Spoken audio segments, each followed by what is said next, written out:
बिस्मिल्लाहिर्रहमानिर्रहीम। अस्सलाम वालेकुम नाज़रीन इकराम, एक बार फिर हमारे प्रोग्राम में खुश आमदीद।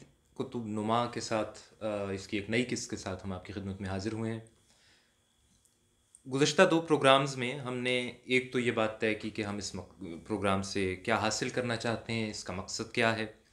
दूसरी हमने आपको यूँ कहिए कि झलकी के तौर पर उसका कुछ दिखा भी दिया कि इस प्रोग्राम में आप क्या तवक्को रख सकते हैं और जो डाइवर्सिटी है वो कितनी ज़्यादा है जो हम आपकी खिदमत में यहाँ पेश कर सकेंगे।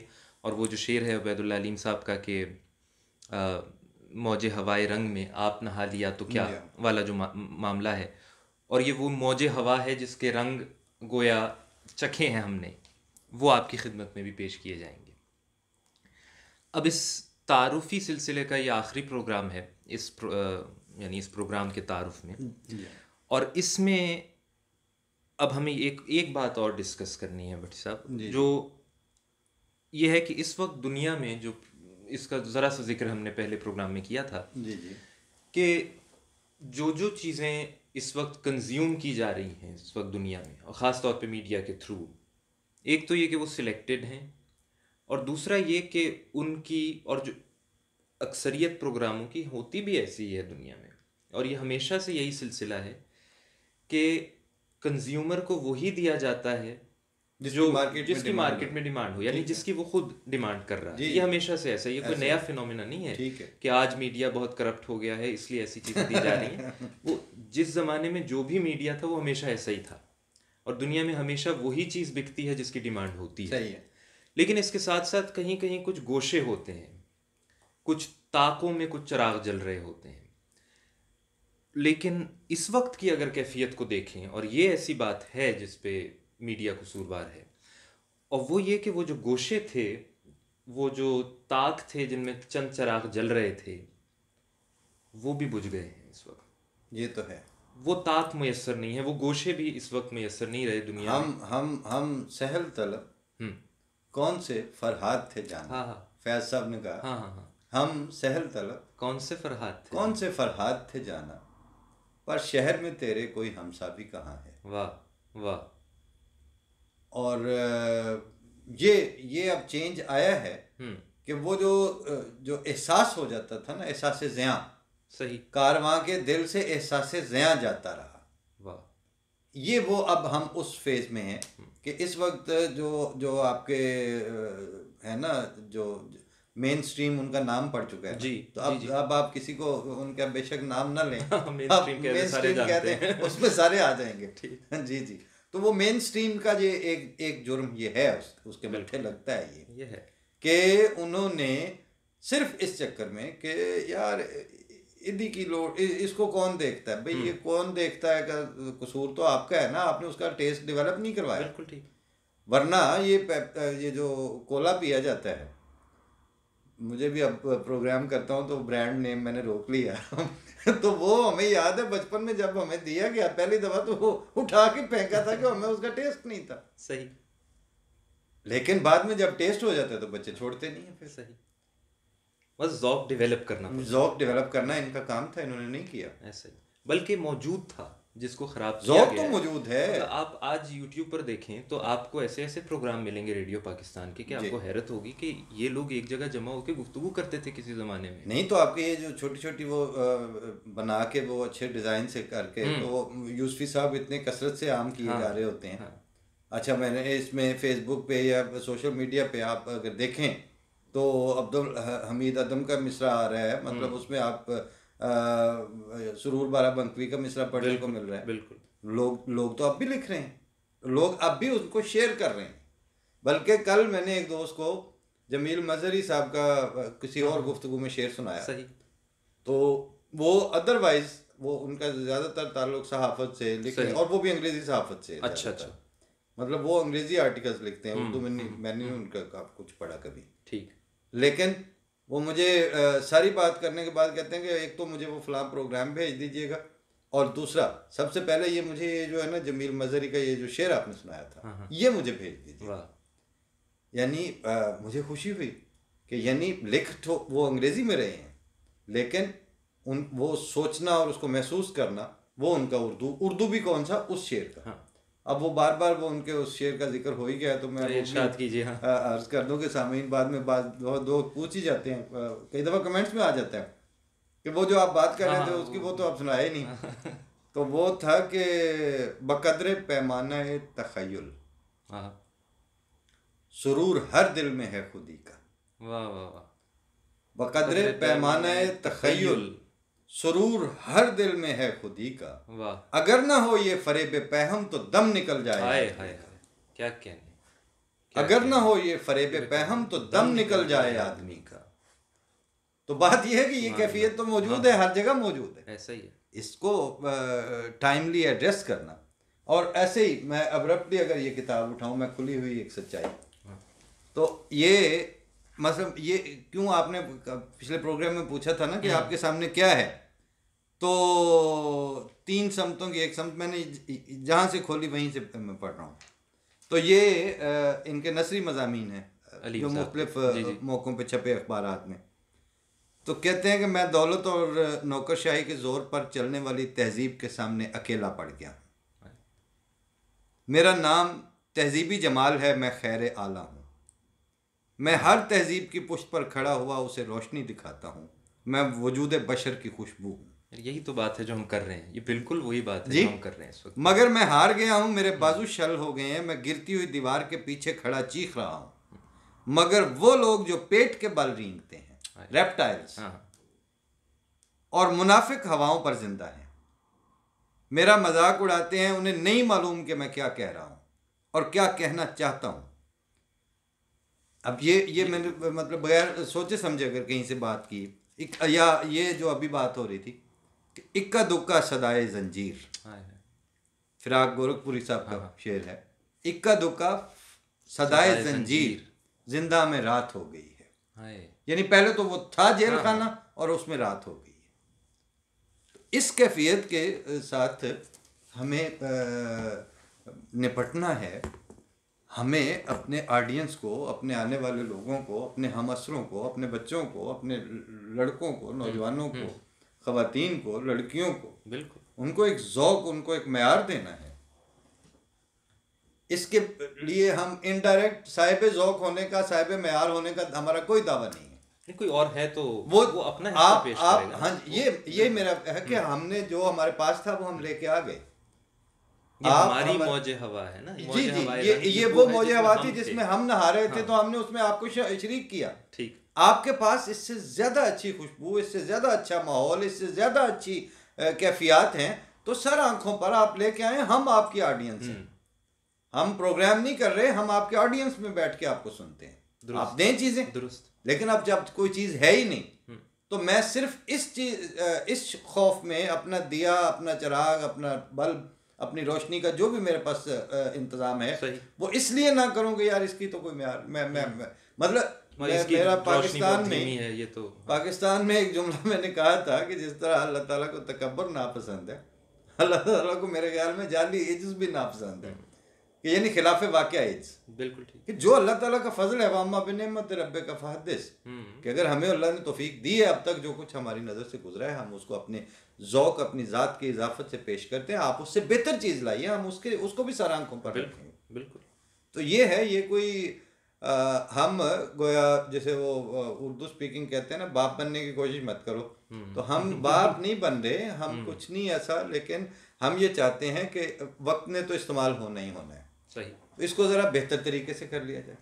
गुफ्तगू तो कुछ ना कुछ होनी ही होनी है, तो वो किसी किताब के ऊपर कर ली जाए। बिल्कुल ठीक। ज़ौक़ तो कुछ ना कुछ तो ज़ौक़ ने डेवलप बनेगा ही बनेगा ना। हाँ। तो वो ज़रा अगर बेहतर हो जाए तो क्या है, बस इतनी सी बात है, और कुछ नहीं है हमारा। बिल्कुल ठीक। आप मतलब वही प्रोग्राम, वही वक्त जो दूसरे प्रोग्राम्स देखने में सर्व किया जाएगा, जी जी, जो सिलेक्टिव है, जो फिल्टर्ड इंफॉर्मेशन दे रहा है, या ऐसी एंटरटेनमेंट दे रहा है जो निस्बतन, जिसको आप कहें तो सस्ती एंटरटेनमेंट। भाई वो ये कि मेरी गाय ने बच्चा दिया, उसने अच्छा किया। ये हमारे दोस्त अल्लामा रशीद नदीम थे, तो वो जब वहाँ दारुल यमन में कभी बैठे होते, कहते शेर तो ये भी है, फनी लिहाज से बिल्कुल ठीक है, मिसरा बिल्कुल मौजू है कि मेरी गाय ने बच्चा दिया, उसने अच्छा किया। इसमें कोई फनी तौर पर कोई झोल नहीं है, लेकिन इससे आप नतीजा क्या निकालेंगे? तो इसी तरह गवर्नमेंट कॉलेज लाहौर के लड़के एक दफ़ा बैठे हो हमारे अहबाब जी, अब तो वो अब लड़के नहीं रहे होंगे जाहिर है, बूढ़े हो गए वो भी। तो कहते हैं कि एक रात हमने वहाँ सीढ़ियों में बैठे हुए ये तय किया कि आज ऐसा मिसरा लिखना है जिसका जो मर्जी कर लें उसका कोई मतलब ना निकले। वो एक फ्यूटाइल एक्टिविटी में लड़के लगे हुए थे। तो बहरहाल उन्होंने एक मिसरा घड़ा। अच्छा। और कम से कम पिछले 15-20 साल में मैं तो उसका आज तक कोई मतलब नहीं निकाल सका। तो वो कहते हैं कि लट्टू फलक का शुत्रे मुसलसल में जा लगा। तो इस वक्त जो है ना, लट्टू फलक का शुत्रे मुसलसल में जा लग रहा है। और कैसी बलीग बात उन्होंने कर दी फिर। हाँ जी। तो हमें उससे वास्ता है, लट्टू फलक का शुत्रे मुसलसल में जा लगा। अगर उस में से कोई रास्ता निकाल लिया जाए। वैसे मैं अगर अर्ज करूँ सीरियस नोट पर, तो अतर नफीस कहते हैं कि राख होने में क्या मिलेगा तुम्हें, हाँ इसी आग से बना लो कुछ। तो अल्लाह ताला ने इंसानों को ज़िंदगियाँ दी हैं, सहूलतें दी हैं, सेहत दी है, वक्त दिया है। तो इस आग से कुछ बना लिया जाए, ये है। और उसके लिए किताब बड़ी सेफ और सॉलिड ब्रिक्स हैं। ठीक। अगले ज़मानों में जो आपने अपनी नस्लों के और अपने मुस्तकबिल में जो घर तामीर करने हैं, ज़हनी भी, कैफियती भी, जज्बाती भी और तहजीबी भी, उसकी जो सबसे डिपेंडेबल ब्रिक्स हैं, ईंटें हैं, वो किताबें हैं। ये है जनाब बात। अब आगे अल्लाह बेहतर जानता है। आपको हो सकता है ऑडियंस तो ऑडियंस है, हो सकता है आप ही को इख्तलाफ हो। नहीं, मुझे कोई इख्तलाफ नहीं, लेकिन हमें अपने जो नाजरीन हैं, अब आप जो बात कह रहे हैं या हमने भी जो गुफ्तगू में तय किया है बात, अब उससे बात ये निकलती है कि हमारे नाजरीन को इसमें एफर्ट करनी पड़ेगी इस प्रोग्राम को देखने, साथ रहने इसके के साथ लिए रहने के। कुछ ना कुछ तो होगा। ऐसे ही ये नहीं है कि वो एक आदमी जो थका हारा आया है दफ्तर से अपने या अपनी जॉब करके। बस इसमें एक सहूलत भी है ना कि हमने किसी ऐसे इशू के ऊपर तो बात नहीं करनी, हम तो उसके ऊपर आप अपना साथ काम भी कर रहे हैं, लेकिन आप टीवी की आवाज़ ऊंची करके सुन भी रहे हैं। आप समाजी तौर पर कानों में कुछ ना कुछ जा रहा है, आप बात समझ रहे हैं, कुछ ना कुछ आप कहीं कहीं कोई आवाज़ या लहजा या फिक्रा आपको खींचे तो हो सकता है आप वो छुरी कांटा रख के थोड़ा मुड़ के भी देख लें। जी, मीर ने कहा ना कि मैं जो बोला कहा कि ये आवाज़ उसी खाना खराब की सी है। तो अगर किसी जगह पे आपको हमारी आवाज़ खींचे तो आप आ भी सकते हैं, फिर संजीदगी से थोड़ी देर बैठ भी सकते हैं, कोई बात भी हो सकती है। और हम बहरहाल कोशिश होगी कि रोज़ाना आपके लिए ताज़ा कुछ ना कुछ इंतखाब करके कुछ उसमें से, अच्छा फिर वो पढ़ के सुना रहे हैं, उसमें से साथ तलफ़ुज़ खुद ही। मैं अभी जब पसे नविश्त पढ़ रहा था तो मुझे हंसी आने लगी थी ये सोच के कि मैंने बहुत से लोगों को इसे पस नोश्त पढ़ते हुए देखा है।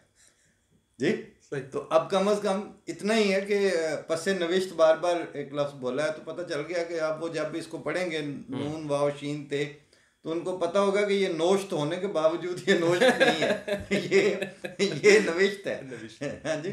तो इस तरह जो रीडिंग्स हैं वो एक लिहाज से आपके तलफ़ुज़ के लिए भी, आपके जो वोकेबलरी है उसके वो कई चीज़ों में ये किरदार अदा करेगी मेरे ख्याल। अब एक और तरफ आइएगा, ये जो ज़ौक़ की तरबियत है, यानी एक तरह से तरबियत ज़ौक़ की हम बात करते हैं ना कि हमें तरबियत ज़ौक़ की तरबियत करनी है, उसकी डेवलपमेंट करनी है, दुरुस्त ज़ौक़ को बेहतर करना है।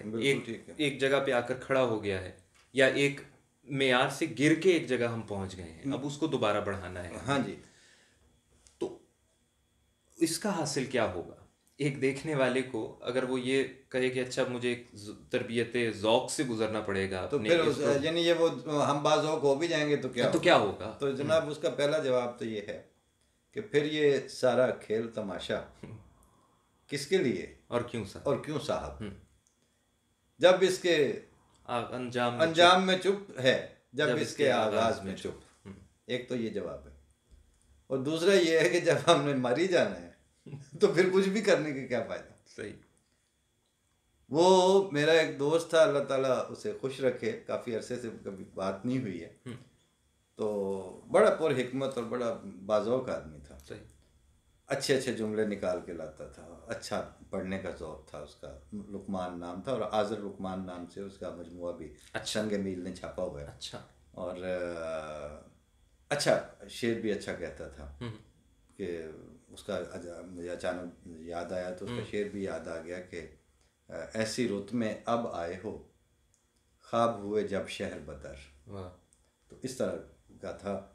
तो हम एक दफ़ा नवाज शरीफ पार्क बनाने आने आप पिंडी में, अभी इसकी मतलब कुछ हिस्सा तमीर हो चुका था, तो हम वहाँ वॉक करने या सुबह जॉगिंग के लिए जाते थे। I am talking about 1994 3-4। अच्छा। तो बात हो रही थी ये हजरत साहब के, यानी मिर्ज़ा ताहिर अहमद साहब उस वक्त थे खलीफा। जी जी। तो उनका खुतबात या उनकी जो भी चीज़ें थी वो डिस्कस हो रही थी, आप डिस्कस होती थी और लोगों को बड़ा अट्रैक्ट भी करते थे। और वो तो अब हजरत साहब से बात चलती, रात भर भी वही चलती रही। अब वो जाहिर है वो रिलीजन और वर्सेस अहमदियत और फलां और फलां, और वो ज़रा दैरियत की तरफ ज़्यादा मायल था, और बल्कि था बाकायदा। सही सही। तो जब हम जॉगिंग कर रहे थे सुबह, तो उसके रात को कहीं उसे लगा कि वो ज़्यादा मेरे आर्गूमेंट से उसके ख्याल में वो दब गया होगा। तो सुबह उसने सोते में जो आर्गूमेंट ढूंढा तो वो अभी जॉगिंग में, यानी अभी हम खाया पिया भी कुछ नहीं है, जस्ट वो कर रहे हैं हल्की हल्की। और मुझे कहता है ताहिर, ये बताओ कि जितने रिलीजन आए हैं वो सारे ही बाद में डिके हो गए, डिक्लाइन हो गया और बर्बाद, और उन्होंने इंसानों के ज़य हो गया। तो ये अहमदियत भी है, इसने भी कल को जब कोई मज़हब नहीं बचा उसके डिके होने से, तो मिर्ज़ा साहब का मज़हब कैसे बच सकता है? तो जब ये होना ही है तो फिर क्या फ़ायदा है अहमदी होने का? तो मैंने जॉगिंग करते करते उसका बाजू पकड़ा, मैंने कहा आजा वापस घर चलते क्या मतलब? मैंने कहा यार जब मर ही जाना है, तुम्हारा तजर्बा है कि इंसान बुढ़ा होके मर ही जाता है, तो फिर ये एक्सरसाइज की इतने टाइम से सुबह सुबह उठ के आके जॉगिंग करने का फ़ायदा क्या? अल्लाह के बंदे, जिस ज़माने में हमें मज़हब मिला है, जिस ज़माना हमने पाया है, अभी मिर्ज़ा साहब की 100 साल हुआ है, हम नबूवत के इतना करीब हैं, हम खिलाफत के साए में हैं। खुदा का खौफ करो। आप जवानी में खुदकुशी करने का मशवरा दे रहे हो ना, सही कि अभी तो हमारा उनफान शबाब भी नहीं आया। बिल्कुल ठीक। तो हम तुम्हारी इस दलील की रूह से, तो फिर मैंने कहा वापस चलें। जब बंदे बुढ़े होके मर ही जाते हैं तो हमें जॉगिंग करने की क्या ज़रूरत है? तो ये आपके सवाल का जवाब भी है कि अगर बंदे तो ज़ौक़ का जितना मर्जी डेवलप कर लें, अखीर तो मर ही जाना। तो इसलिए ये कोई नहीं है, इस इंसान को जिंदा रहने के लिए इसकी ज़रूरत है। ये इस तरफ में आना इंसान को जी। इसकी जिंदा रहने के लिए ज़रूरत है। और वो जो उनके अंदर जो जो अहले ज़ौक़ और अहले शौक़ और अहले कैफियत होते हैं, उनका एक अपना रंग होता है, उनको ज़िंदगी सहूलत बना। खैर इस पे बाकियों का तो जो हमने पढ़ा सो पढ़ा। मैं अब मेरा ख्याल अब आज का मेरा ख्याल आज जो तारफ़ी प्रोग्रामों का ये आखिरी है, तो मैं इस आखिरी प्रोग्राम को आपके इस सवाल के हवाले से, ठीक है, बाकी लाइट नोट में हमने बातें भी की, जुमले भी सुनाए जी। एक मैंने वाक़या कहीं पढ़ा, और ज़ाहिर है कि हमने ऐसे ही पढ़ा कि असलम अज़हर साहब को एक दफ़ा उनके घर में एक नशस्त हो रही थी। नशस्त क्या, पहले शेरी नशस्त हुई, फिर उसके बाद म्यूज़िकल शाम गज़ल थी। हमारा एक दोस्त जो उस वक्त कुल पाकिस्तान गोल्ड मेडलिस्ट था, उसने क्लासिकल गज़लें सुनानी थी। अच्छा। और मैं कंपेयर भी कर रहा था, शेर भी सुना रहा था। असलम अज़हर साहब MD PTV उस वक्त के, मतलब वैसे भी दानिश्वर आदमी थे। तो लड़के यूनिवर्सिटी के, कायदा यूनिवर्सिटी का वो 2 बैचों के लड़के, अच्छा, वो सारे बैठे हुए हैं, फर्शी नशस्त थी उनके घर में अफसान में। तो जब दरमियान में कॉफ़ी या चाय आई तो फिर थोड़ा सा सब इजी हो गए। रात को 2 बज गए, तो मैंने एक शेर पढ़ा था अपना, तो उसमें रूह के नंग पे डालोगे कबाएं कैसी, ये मिसरा था। तो मुझे कहते हैं कि उम्र के इस हिस्से में रूह आपका मसला क्यों है भाई, कैसे है नौजवान? उस वक्त ज़ाहिर है आज से 25 साल पहले की बात है, हम मान सकते हैं। तो मैंने कहा जी इसलिए कि मैंने कुछ ज़िंदा किताबें पढ़ रखी हैं, तो वो बचपन में ही पढ़ ली थी, इसलिए ये सिलसिला चल निकला अंदर अंदर। ठीक। तो मुझे कहते हैं असलम अज़हर साहब कि ये ज़िंदा किताब क्या होती है, मेरे लिए ये इस्तिलाह नई है।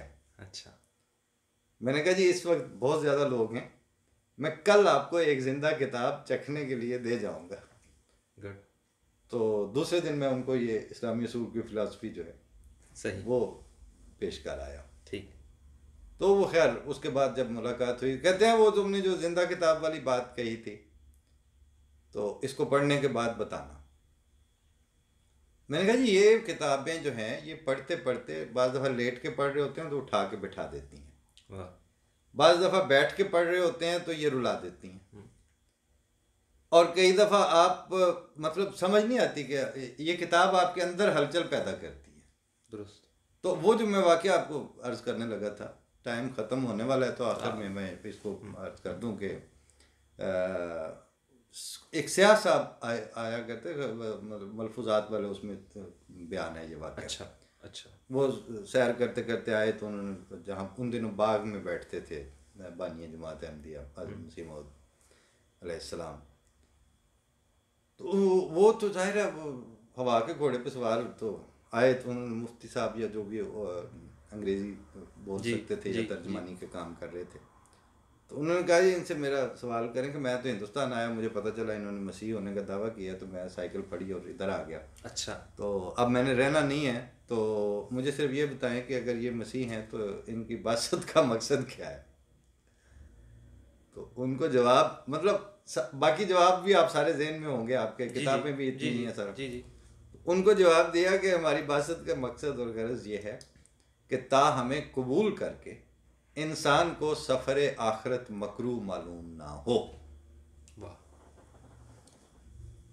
यानी हमारी बासत की गरज ये है कि ता हमें कबूल करके इंसान को सफ़र आखरत मकरू मकरूम मालूम ना हो।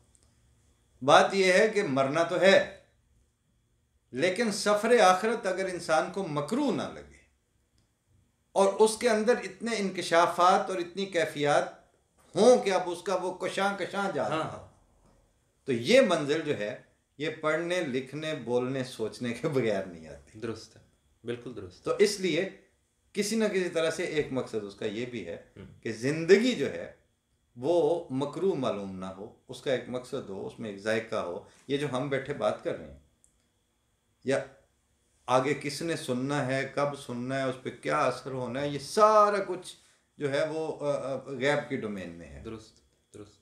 मगर हम उसको शहूद समझ के तो उस पर बात कर रहे हैं।